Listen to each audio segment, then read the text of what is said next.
Ce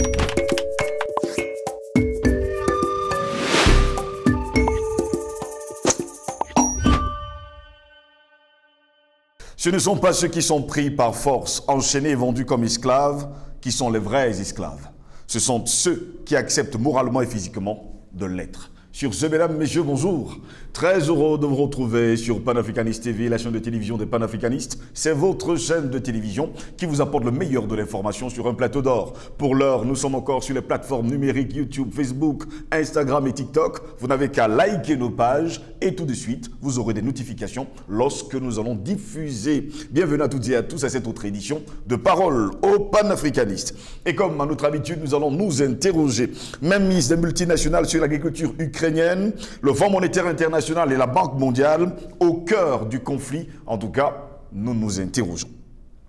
À la mi-décembre 2014, au moment même où les États-Unis, le Canada et l'Union européenne annonçaient une série de nouvelles sanctions contre la Russie, l'Ukraine recevait 350 millions de dollars US d'aide militaire, s'ajoutant aux milliards de dollars déjà approuvés par le Congrès américain en mars de la même année.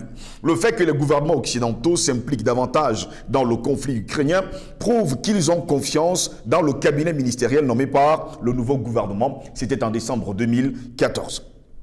Ce nouveau gouvernement était unique. 3 des ministères les plus importants étaient attribués à des personnes nées à l'étranger. Oui, vous avez bien compris, nées à l'étranger, à qui la citoyenneté ukrainienne a été accordée quelques heures seulement avant leur nomination. Le ministère des Finances est attribué à Nathalie Yaresko, femme d'affaires née et éduquée aux États-Unis et qui travaillait depuis le milieu des années 90 en Ukraine où elle supervisait un fonds de placement privé créé par le gouvernement américain pour investir dans le pays. Madame Yaresko est aussi le PDG de Horizon Capital, société de placement qui gère un certain nombre d'investissements occidentaux en Ukraine. Aussi surprenante qu'elle puisse paraître, cette nomination s'apparentait plutôt à une mainmise occidentale sur l'économie ukrainienne. L'Institut d'Oakland détaille cette prise de contrôle, en particulier dans le secteur agricole, dans 2 rapports. The Corporate Takeover of Ukrainian Agriculture and Working on the West Side, the World Bank and the IMF in the Ukraine conflict. Eh bien, un des facteurs majeurs de la crise qui a conduit aux manifestations meurtrières et finalement à la destruction du président Viktor Yanukovych en février 2014 est le refus de ce dernier de signer un accord d'association avec l'Union européenne qui visait à développer le commerce et à intégrer l'Union européenne. En sus de cet accord, le Fonds monétaire international accordait à l'Ukraine un prêt de 17 milliards de dollars. Après le départ du président et l'installation du nouveau gouvernement pro-occidental, le Fonds monétaire international va alors lancer un programme de réforme conditionnant ce prêt afin d'augmenter l'investissement privé en Ukraine. L'ensemble des mesures comprend une réforme des services publics, de gestion de l'eau et de l'énergie et plus important encore, il tente de remédier aux coûts élevés des investissements et surtout des activités commerciales, ce que la Banque mondiale identifie comme la racine structurelle de la crise économique actuelle du côté de l'Ukraine. Pourquoi donc financer l'Ukraine quand on sait pertinemment que ce pays est endetté jusqu'au cou? En tout cas, nous nous interrogeons. Eh bien, mesdames, messieurs, le secteur agricole ukrainien a été la première cible des investissements étrangers privés et il est évidemment considéré par le Fonds monétaire international et la Banque mondiale comme le secteur prioritaire de la réforme. Ces 2 institutions louent l'empressement du nouveau gouvernement à suivre leurs conseils. Voilà pourquoi, jusqu'à preuve de contraire, eh bien, ces 2 banques sont impliquées dans la guerre, pour ne pas dire dans l'opération militaire spéciale russe du côté de l'Ukraine. Jusqu'à preuve de contraire, prenons par exemple la feuille de route fournie à l'Ukraine pour la réforme largement inspirée des expériences étrangères qui facilite aujourd'hui l'acquisition de terres agricoles, allège la réglementation et les contrôles des usines agroalimentaires et réduit les impôts des entreprises ainsi que les droits de douane. Donc jusqu'à preuve de contraire, les Américains, avec en prime les États-Unis, le Canada et bien d'autres encore, jusqu'à preuve de contraire, leur plus grand business, c'est de continuer à se faire de l'argent et à acheter toutes les terres agricoles ukrainiennes. Là, en ce moment-là, eh bien, jusqu'à preuve de contraire, l'Ukraine ne s'appartiendrait plus dans les jours à venir. L'enjeu autour du vaste secteur agricole ukrainien est immense. Troisième exportateur de maïs et cinquième exportateur de blé au monde, l'Ukraine est connue pour ses immenses étendues de riches terres noires et se targue de posséder plus de 32 millions d'hectares de terres arables et fertiles, soit l'équivalent d'un tiers des terres arables de l'Union européenne. La stratégie en vue de contrôler le système agricole du pays est un élément essentiel dans la bataille qui a opposé l'Est et l'Ouest l'an dernier, dans ce qui a été leur plus grand affrontement depuis la guerre froide. Et bien pour terminer, la présence de sociétés étrangères dans l'agriculture ukrainienne croît rapidement, avec plus de 1,6 million d'hectares d'exportation agricole passés récemment aux mains des sociétés étrangères. Cela faisait un certain temps que Monsanto, Cargill et Dupont étaient présents en Ukraine, mais leurs investissements ont considérablement augmenté ces dernières années. On parle même de plus de 120% d'investissement depuis leur arrivée en 2014 sur le sol ukrainien. Voilà pourquoi nous nous interrogeons encore aujourd'hui, mesdames, messieurs, mainmise des multinationales sur l'agriculture ukrainienne, le Fonds monétaire international et la Banque mondiale au cœur du conflit. Pour répondre à nos questions, nous sommes avec Simon Tedga. Il est expert en politique et stratégie de défense. Il est également écrivain. Eh bien, il est là pour répondre justement à nos questions ce matin. Simon Tedga, bonjour, bienvenue à vous. Bonjour, bonjour à vos téléspectateurs, si je peux les appeler comme ça, mais à vous les internautes. Et je pense qu'il faut qu'ils vous encouragent parce que le travail que vous faites pour l'Afrique est louable. Il n'y a pas beaucoup de gens qui le font. Merci beaucoup de m'avoir invité. Très heureux de vous avoir. Je rappelle d'ailleurs que vous avez perdu votre maman ces jours-ci. Toutes nos condoléances. Merci beaucoup, Steve. C'est la vie, elle continue. Elle est belle, elle est courte, elle est dangereuse, mais elle mérite d'être vécue. Je rappelle que vous êtes expert en politique et stratégie de défense. Vous êtes également écrivain. Dans quelques jours d'ailleurs, vous aurez, on va le dire comme ça, un essai qui va sortir. On espère justement l'avoir sur le plateau de Panafricanist TV. Je l'espère autant que vous. Aujourd'hui, nous nous intéressons justement à l'Ukraine et justement d'après les dernières informations depuis 2014, ce pays est gangréné, pour ne pas dire occupé par les multinationales avec le Fonds monétaire international et la Banque mondiale qui sont au cœur de ce grand conflit puisqu'ils continuent à financer l'Ukraine. Mais pour quel objectif? L'objectif, c'est de maintenir l'Ukraine sous le joug des multinationales. Ils financent la guerre justement parce qu'en fait, les multinationales ont été financées depuis longtemps. Oui. Ils gagnent énormément d'argent. Sauf que la Russie a toute une autre vue. Il a un autre problème. C'est un problème territorial. Donc, pendant que la Russie veut absolument que la population russophone qui est en Ukraine ait une certaine autonomie, eh bien, il y a toutes ces questions, tous ces intérêts stratégiques pour les États-Unis, pour le Canada, pour d'autres pays occidentaux qui s'agrègent, qui font en sorte que la guerre, elle n'est pas simplement une guerre territoriale, c'est une guerre vraiment qui est plutôt totale puisqu'elle touche également l'économie en Ukraine. Donc on peut dire aujourd'hui que l'Ukraine appartient finalement aux multinationales et surtout aux Occidentaux? Non seulement l'Ukraine appartient en grosse partie aux Occidentaux, aux multinationales occidentales, mais l'Ukraine, c'est pour les Occidentaux, c'est le territoire où on peut tout tester. Il faut savoir que l'Ukraine n'est pas simplement le pays de l'agriculture, le pays qui nourrit le monde.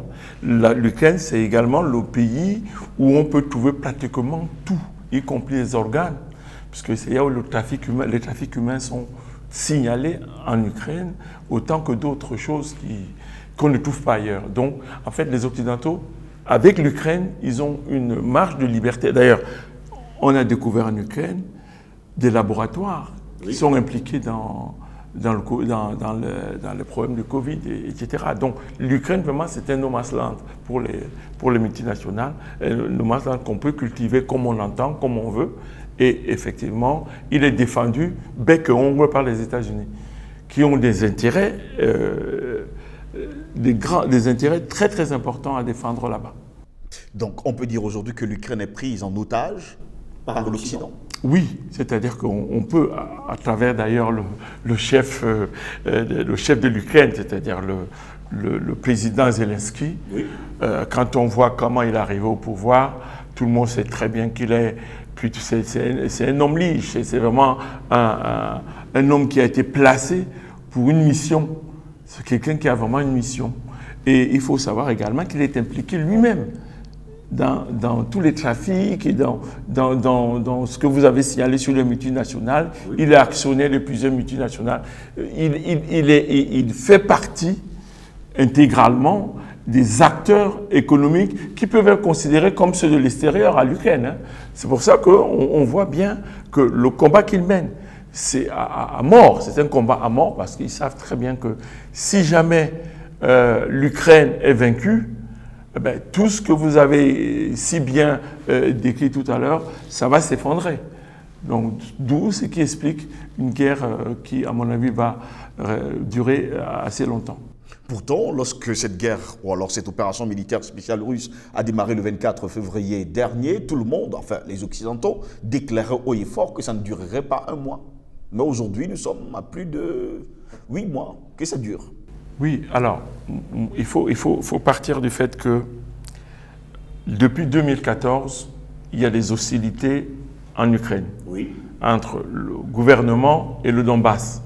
Et les populations, les milices, enfin, disons les partisans de l'autonomie du Donbass.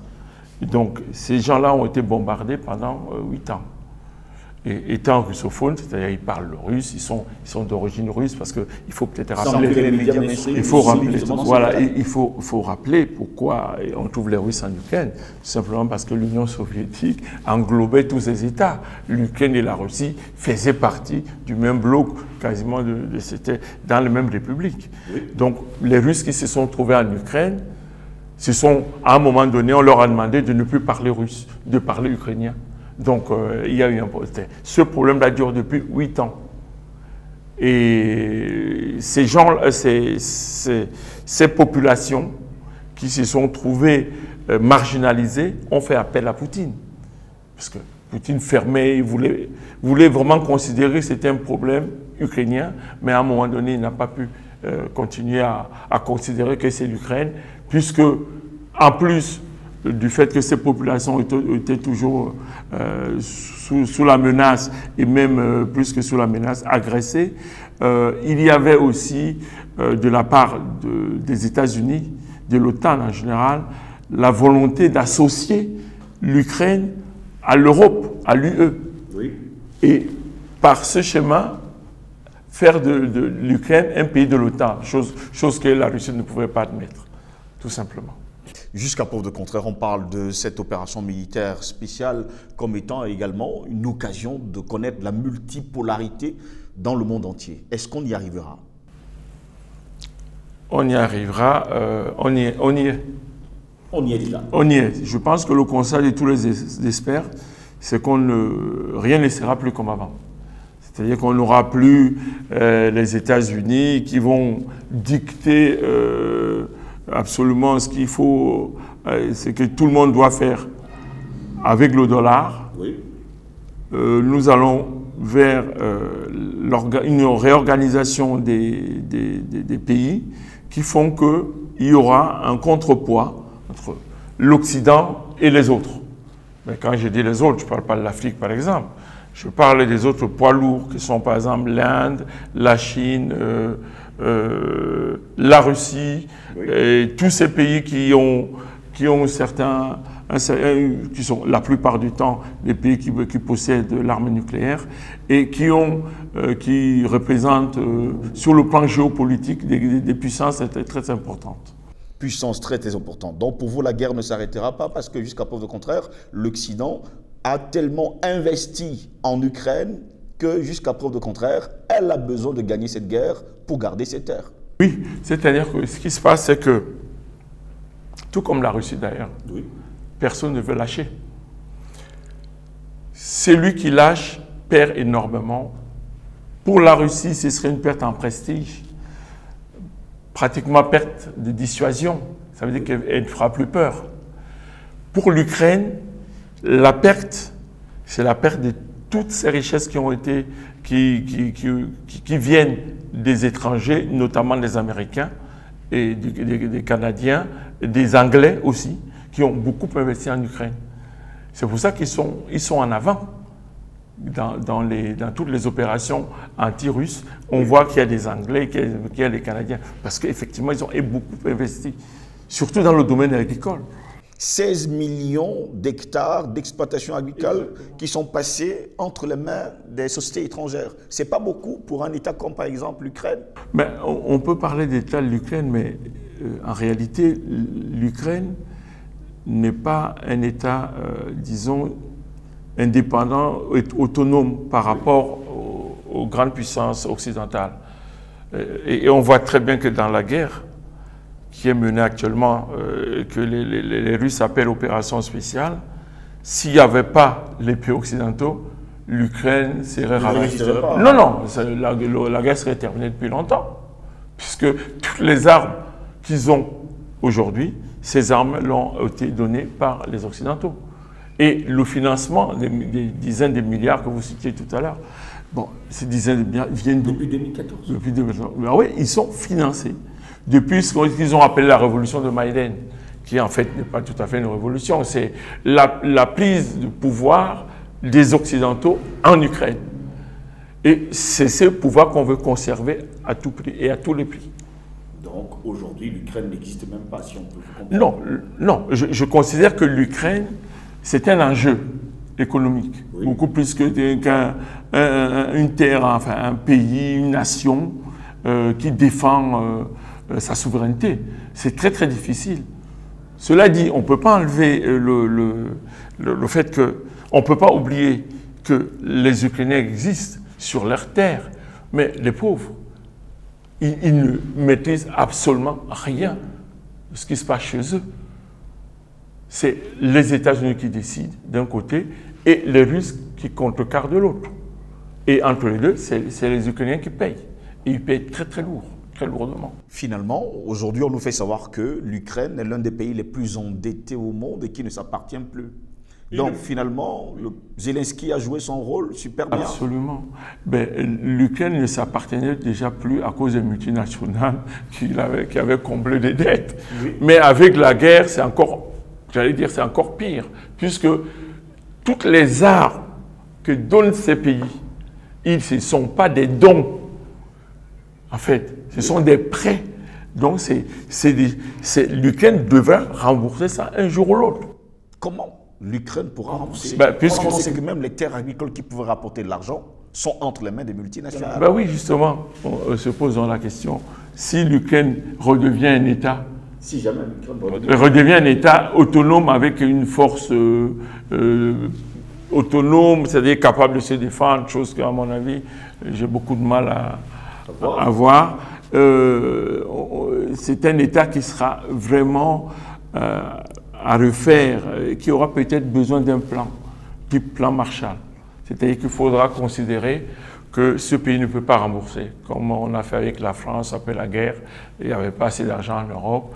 Les États-Unis, avec Marshall, qui était un général, je crois, américain, qui a décidé que l'argent qu'on donnait pour la reconstruction de l'Europe, c'était l'argent qui était perdu pour les États-Unis. Je pense que l'Ukraine, on ira peut-être vers cette solution-là.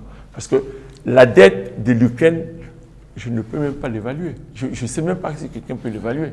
Parce que c'est quand même quelque chose de considérable sur le plan des armements, sur le plan économique, agricole en particulier. C'est quand même des chiffres qui ne font pas dormir. Beaucoup d'experts pensent aujourd'hui que finalement, la guerre va se terminer avec la scission, on va le dire ainsi, de l'Ukraine. Une partie ira à la Russie et une autre partie ira peut-être à l'Occident, pour ne pas dire à l'Europe. Bon. Qu'est-ce que vous en pensez? Vous qui êtes justement... c'est cette question. Non, au moment où on parle, c'est-à-dire il y a encore quelques heures, oui, les États-Unis ont demandé à Zelensky de faire des signes qui montrent que l'Ukraine peut négocier, veut négocier. Ça veut dire quoi? Ça veut dire tout simplement qu'il y a un constat. Et moi, je l'avais dit beaucoup aux amis. J'avais dit que la Russie utilisera les armes les plus destructrices pour que l'Ukraine arrête la guerre. Pourquoi? Parce que au début, la Russie faisait ce qu'on appelle une opération spéciale. Oui. C'est-à-dire, c'était cantonné sur certains endroits. Bon, le général, j'ai oublié son nom, qui s'en occupait, avait les conseils de Poutine pour ne pas aller loin, pour ne pas tuer, etc. Oui. Donc, il fallait s'occuper d'abord, voir si on pouvait dénazifier Kiev, et si ça ne réussit pas, qu'on se rabatte sur le Donbass, essayer de récupérer le Donbass et donner l'autonomie tôt ou tard. Cette tactique n'a pas réussi à la Russie. Ils sont passés à une autre étape. C'est l'étape de ce que font souvent les Américains. C'est quand ils font la guerre, ils la font totalement. Ils utilisent des bombes. C'est-à-dire qu'ils bombardent comme ils l'ont fait en Irak, au point de faire capituler l'ennemi. Donc, ce que la Russie a choisi ces derniers temps, c'est de faire capituler carrément l'Ukraine en tapant surtout sur Kiev, en privant les habitants d'eau, d'électricité, de vie sociale. Donc aujourd'hui à Kiev, il est très très difficile de vivre, puisqu'il n'y a pas d'eau, il y a très peu, il y a un tiers des capacités énergétiques qui ont été totalement supprimées par les bombardements russes. Oui. Alors, vous parlez des négociations, vous parlez de retour à la paix. Bon, tout le monde le souhaite. Et je pense que, malheureusement, c'est le terrain qui va trancher. C'est-à-dire que si les Ukrainiens constatent que vraiment la population ne peut plus survivre, ils seront obligés de négocier. Et malheureusement pour eux, ils vont négocier aux conditions des Russes. En fait, pour tout vous dire, le combat de l'Ukraine, c'est de négocier à leurs conditions, aux conditions de la Russie. Pas de gagner la guerre. Ils savent que ça va être très très difficile parce que la nouvelle doctrine qui est mise en place, c'est une doctrine de destruction. Ce n'est pas une doctrine de mesure. C'est pas... On peut détruire Kiev s'il le faut. Oui. On peut. C'est-à-dire que la Russie, le général, j'ai oublié son nom, qui est actuellement, lui, il a dit qu'il était prêt à faire capituler simplement l'armée ukrainienne. Vous qui êtes justement du côté de l'Europe et qui nous avez rendu visite, vous pensez réellement que les États-Unis vont se laisser faire et dire « bon, ok, l'Ukraine a perdu, on s'arrête là, on recommence à zéro » ? C'est ça la difficulté. La difficulté, on l'a signalé au début. C'est que personne ne veut perdre. Personne ne veut perdre. Mais qu'est-ce qui va arriver si l'Ukraine continue la guerre? La réponse russe aujourd'hui, c'est une réponse extrêmement brutale. La Russie frappe les points névralgiques et stratégiques de l'Ukraine. Oui.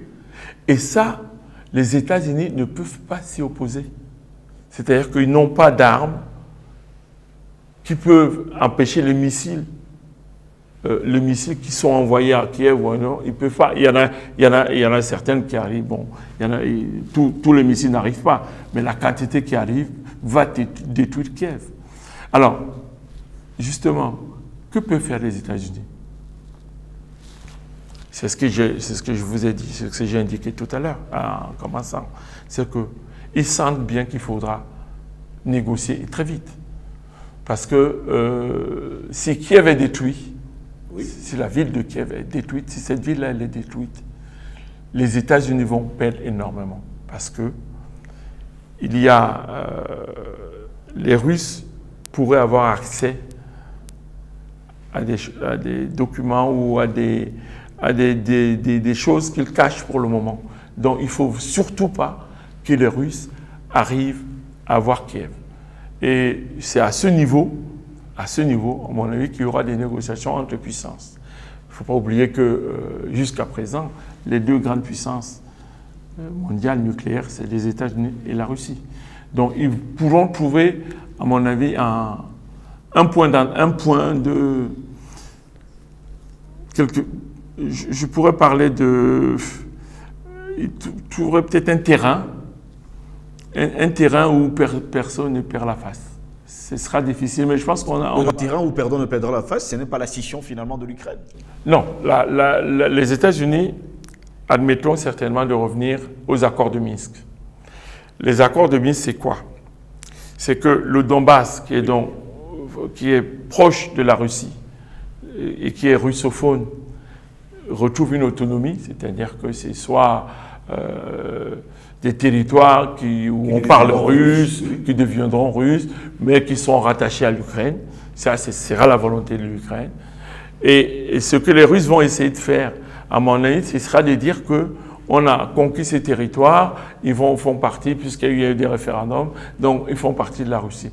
Mais au bout du compte, l'Ukraine sera très contente si au bout de la négociation, le Donbass devient autonome en étant dans l'Ukraine. Je pense qu'on va vers une solution comme celle-là. Pour terminer et pour sortir justement de cet entretien, pendant ce temps, vous qui êtes en Europe, les médias mainstream font croire justement au monde entier que c'est l'Ukraine et avec ses alliés qui est en train justement de gagner cette guerre. Alors, sur le terrain, puisque actuellement, l'armée ukrainienne se trouve au sud de l'Ukraine, c'est-à-dire dans le Donbass. Et ils ont réussi à reprendre Kharkov, quelques villages, quelques lieux, enfin quelques endroits où il y avait des Russes. Les Russes ont laissé, ils sont partis.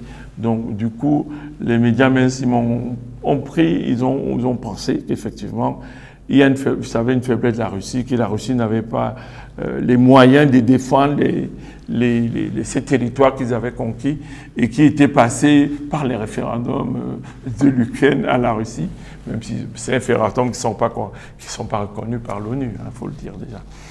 Et la situation sur le terrain, c'est qu'avec les armes que l'Ukraine a eu à recevoir de la part des Occidentaux, ils ont fait des percées dans le Donbass, mais des percées qui ont été rapidement, disons, stoppées par les Russes. Donc, il y a eu effectivement un frémissement, on peut dire les choses comme ça, qui a montré qu'ils n'avaient pas totalement perdu le Donbass. Mais, quand la Russie a décidé de bombarder Kiev, tout le monde s'est retourné vers la défense de l'Ukraine, de la capitale de l'Ukraine. Et toute la difficulté, c'est d'essayer d'avancer dans le Donbass et de laisser la Russie agir ailleurs par les bombardements. C'est pour ça que c'est intenable pour l'Ukraine. Et je vous dis, les États-Unis viennent de faire signe à Zelensky de commencer à montrer qu'ils peuvent négocier. On l'espère bien. Merci à vous, Simon Tedga, d'avoir été les nôtres ce matin. Je rappelle que vous êtes expert en politique et stratège de défense et vous êtes également écrivain. Merci beaucoup, Steve. Mesdames, Messieurs, c'est ici que s'achève cette autre édition de Parole panafricaniste sur, justement, Panafricaniste TV. N'oubliez surtout pas, ce ne sont pas ceux qui sont pris par force, enchaînés et vendus comme esclaves qui sont les vrais esclaves. Ce sont ceux qui acceptent moralement et physiquement de l'être. Et vous, de quel côté êtes-vous? Au plaisir de vous retrouver très prochainement. Bonne journée à toutes et à tous.